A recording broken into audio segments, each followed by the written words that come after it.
On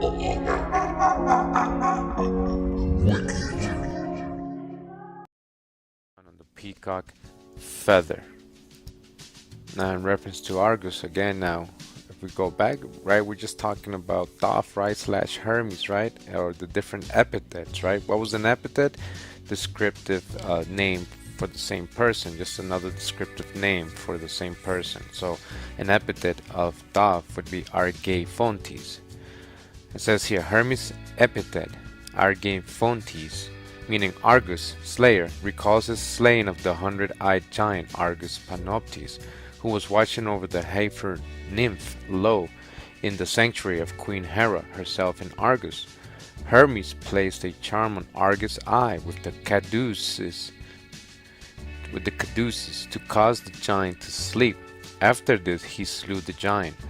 Argus' eye were then put into the tail of the peacock, a symbol of the goddess Hera. You see? So the eye of Argus, or the eye of Ra, right? Or this Hermes, right? The eye of Hermes, because it's just an epithet of Hermes, this eye of Thoth, or Ra, right? Was put into the tail of the peacock. You see?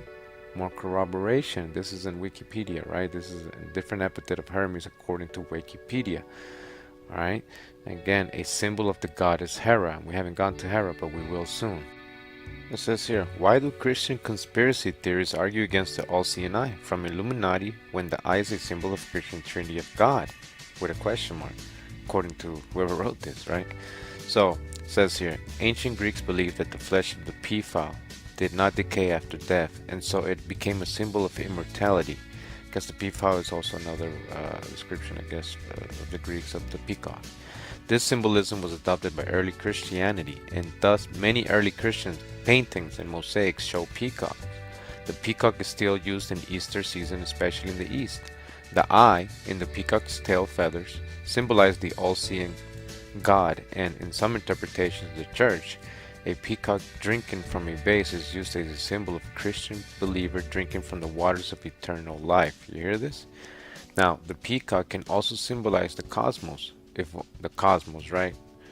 So we know that, you know, it's firmament, and above that, you know, it's an illusion what they tell you space is. So if one interprets its tail with its many eyes as the vault of heaven, dotted by the sun, moon, and stars, by adoption of old Persian and Babylonian symbolism, in which the peacock was associated with paradise and the tree of life. Again, if we remember the palm tree, right, the phoenix, the bird is again associated with immortality. In Christian iconography, the peacock is often depicted next to the tree of life.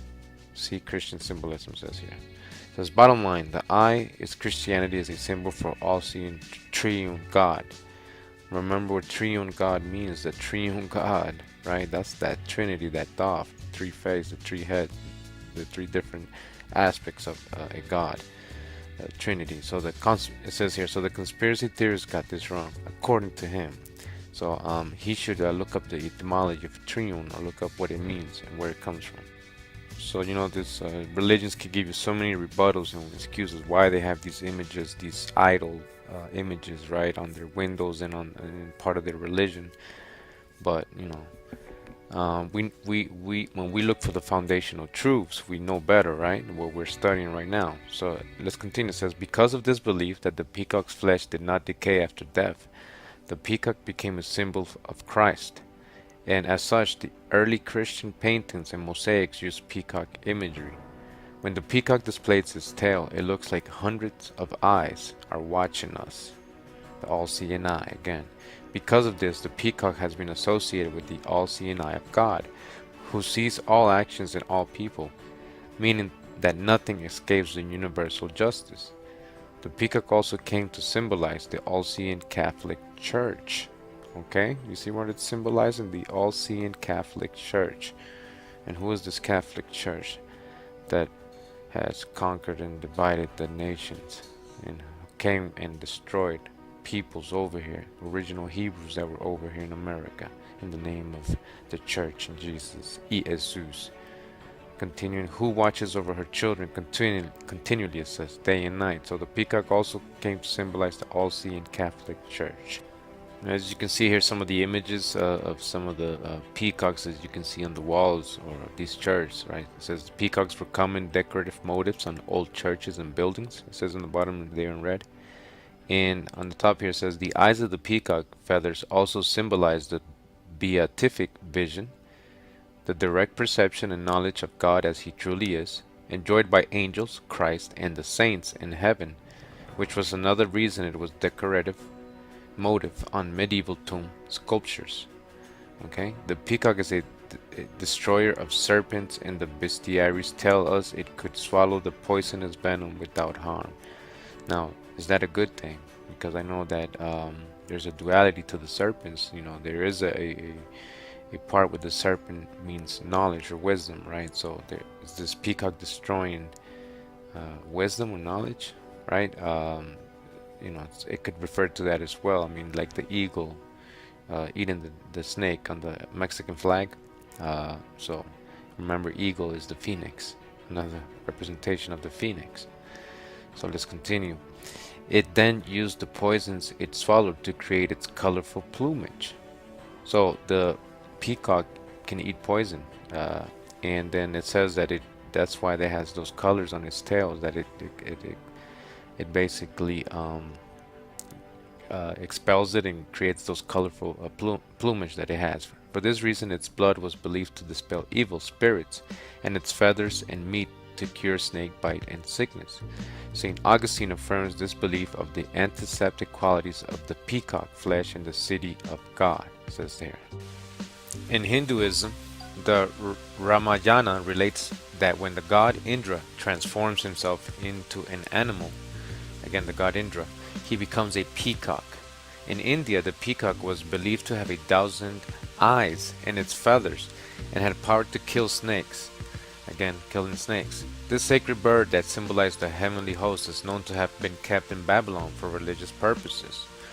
Aristotle mentions the peacock bird, and a reference in a play by Aristophanes may imply that a Persian ambassador brought a gift of peacocks. Alexander the Great imposed heavy penalties on those who killed Indian peacocks. The birds were depicted on Greek coins. They were sacred to Hera, and a myth relates how the goddess set the 100-eyed Argus to guard her husband's mistress, Lo, after Zeus sent Hermes to charm and kill Argus. Hera used the giant's eye to ornament the peacock's tail. Okay, there you go again, the eye. In Java, the peacock was associated with the devil. Again, peacocks associated with the devil, Lucifer, and the morning star, and the shining one, as we read earlier. In Mosul, in northern Iraq, there is a sect of Yazidis, and we're going to get into the Yazidis. You'll see how they worship a peacock that fell from heaven, who hold that the devil is not evil, and call him the peacock angel. Okay, like I just said. The worshippers of Satan could have chosen no better animal to represent the heavenly host as the proud ruler of the year, and God behind all gods, it says there. So let's continue. Queen of Heaven and the peacock. Phoenix connection, it says here. So the Queen of Heaven, right?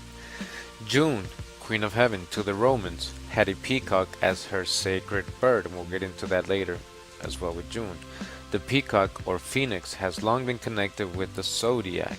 Okay, again, reference to the zodiac, just like in the church window we read about earlier. The Yazidis, again the Yazidis, the open devil worshippers, says here, we mentioned earlier, to this day have 7 stone images of peacocks, which they say represent the 7 planets, in which they call Satan, which is merely the Arabic spelling for Tatan or Satan. Again, being linked to the stars, right? Her tail, her eyes are the stars spread over the sky, it says the peacock's tail. And over here it says that it represents the 7 planets, okay, the 7 wandering stars. 7 again, a reference with Enoch and Thoth, 7. Now let's bring Islam back into the story here. So it says here, peacocks in Islam. There are mixed tales told about peacocks in popular Islam. According to one story, God created a peacock which sat on a tree and prayed for 70,000 years using prayer beads. Then God put a mirror in front of the peacock, who was so pleased at its own beauty that it prostrated itself to God 5 times.